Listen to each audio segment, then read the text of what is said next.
My name is Roger Helmer. I'm a UKIP MEP. I am also the chairman of the ADDE group, which is our transnational alliance of political parties in Europe. What happens for the moment with the ADDE? Yes, we've had a real problem. We've had the normal audit process going on, but we've been subjected to the most extraordinarily hostile and aggressive and discriminatory approach. And what the parliamentary authorities have done is to broaden their definition of expenditure designed to support indirectly a political party so widely that almost any activity which is of remote interest to our members appears to be excluded. And they've done this even though we know that other similar groups of a pro-European stance don't have the same problems. Is there any pro-European grouping that campaigned in the UK during the Brexit campaign to keep the UK in the European Union?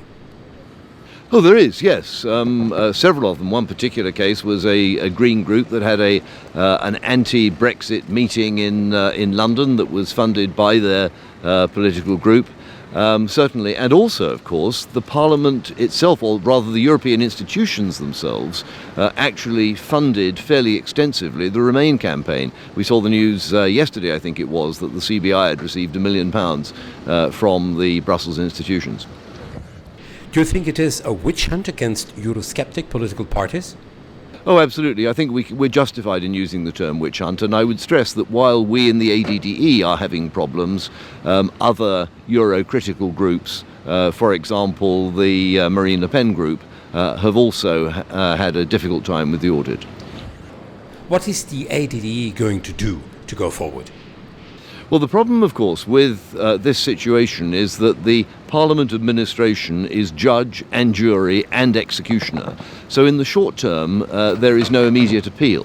What we have to do is to return some funds, which we think we will be able to do. So we're setting out to do that. Bear in mind that their objective, of course, was to drive us into insolvency and therefore to close us down.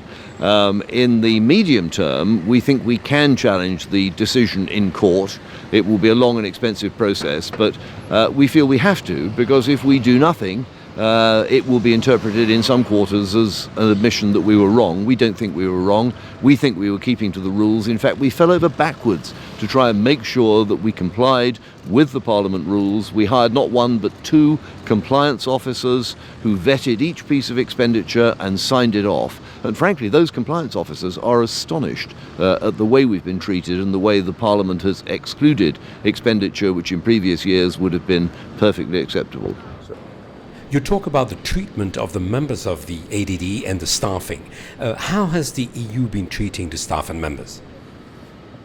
Well, I'm particularly concerned. We have a very professional director of the ADDE, Yasmin Dahan, who's been doing a very good job. She has been subjected practically to a third degree by the parliamentary administration. Very aggressive and abusive meetings and interviews, requests for information which we have fulfilled, and then they have come back again and again with requests for the same information, and then an attitude of completely ignoring the representations that we made. About 2-3 weeks ago, we received a list of the things they were concerned about, which is essentially what went through to the Bureau meeting earlier this week. We responded with a long letter from the lawyers, taking their case point by point and rebutting it point by point. They didn't even have the courtesy to respond to that. They merely ignored it. Let's talk about a positive for a moment. You were in Stockholm recently at an event hosted by the ADDE, which meant a lot of work. Can you talk a little more about the Stockholm event? Yes, indeed. We, of course, as a group are brought together by broadly shared values. But what we've also done, this is what we used some of the funding for, which was subsequently disputed, was to do some polling in Britain, but also across the rest of Europe, many other European countries, really to get to the bottom of the issues that matter to voters. Because we believe in direct democracy, we want to know what the voters want. we distilled that into a one-page document which we call the Stockholm Declaration, and we organised an event in Stockholm where representatives of all the parties that are involved in the ADDE operation actually signed the piece of paper. We got a lot of publicity. It's on the ADDE website, which I commend to those who are interested in this question.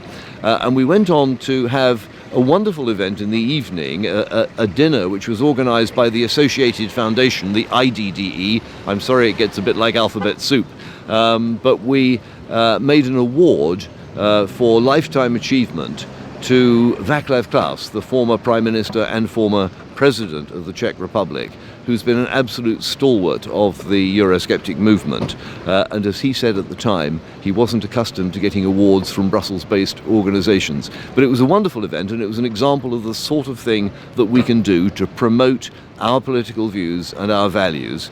We think that's important, and we think that we are being picked on by the European Parliament administration. They hate Eurosceptics. They are really upset by the Brexit vote in the UK, and they are reacting angrily and lashing out at us.